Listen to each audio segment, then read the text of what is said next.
Good evening, everybody. I want to say that I have enjoyed reading all of your posts and all your discussions all semester long. This session has been one of my best sessions so far, and I learned a lot about myself, and some good, some bad, and a lot of things I was really excited to share.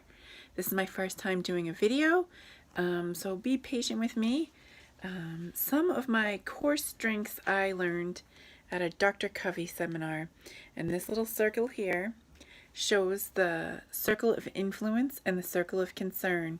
And sometimes the things that we worry about in life aren't actually the things that we need to worry about. We get so caught up as women in making sure everybody else is okay and everybody else is happy that slows us down. So every month I write myself a personal mission statement, and this month's is I want to live a life of balance. Within my sense of self, I will grow balance between self-care, family life, and being an active, engaged life partner.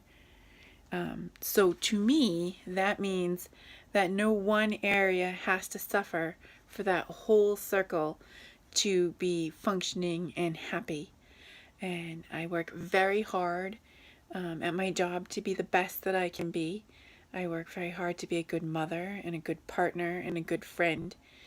And I'm finding that some days I'm a great worker, but maybe not the best partner, and that's okay. One of the areas I learned that was the article earlier in the class where we read why women don't have to be perfect, and that was sort of a game changer for me.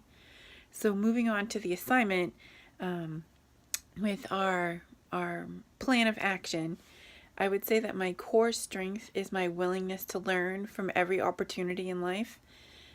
I get infuriated with excuses, my own or other people's, and if something isn't working right, I think it's important to take the time to look into what I can do better next time. Whether it's my mistake or someone else's mistake, there's always room for improvement. So a willingness to learn is definitely a core strength. I think that being a team player is important, and I also think modeling the behavior you want others to give you is important. So good practices and finding creative solutions are very important. But if you just bark those orders at your team or your children or your friends, you're not going to make good progress. You have to show the behaviors you want. So if you want a coworker to come in on time, you have to be on time. You, as somebody's leader, can't show up at 10:30 if you're supposed to be there at 10 and then expect your staff to just magically know what to do. They're going to take their cues from you, just like our children take our cues from us. If they hear us give little white lies, they're going to do little white lies. I think that going back to school and finding the right school for my lifestyle was very important. I've been in healthcare for 27 years. I'm embarrassed to say I've been in it that long. And I've reached a point in my career where I'm stuck. I'm never going to be the boss. I'm always going to be the assistant if I don't take the time to finish these classes and make that investment in myself. Making that investment in myself means that someday I will be a department head or branch manager, and I will be able to make actual changes for my coworkers, for myself, but most of all for my residents. I work in an external assisted living, and our residents have independent living apartments, and we provide assisted living within that community. And very often I am tied to ideas that we know don't work, but because I'm not the boss, I'm not the supervisor, I have to work as directed. The other thing that happens is that I'll have a great new idea, will implement a policy or procedure, and I get zero credit for that idea.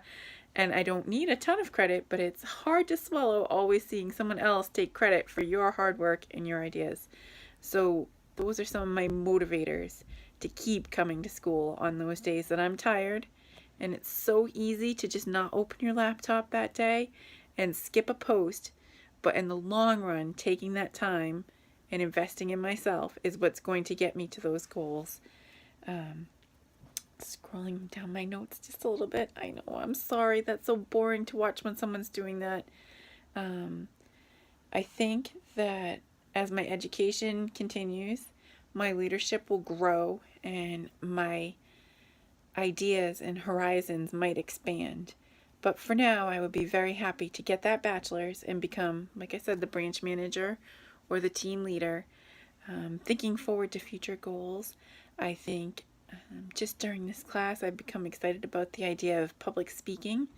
We've watched so many great videos, and as we start to watch these videos, they lead us to other videos on YouTube.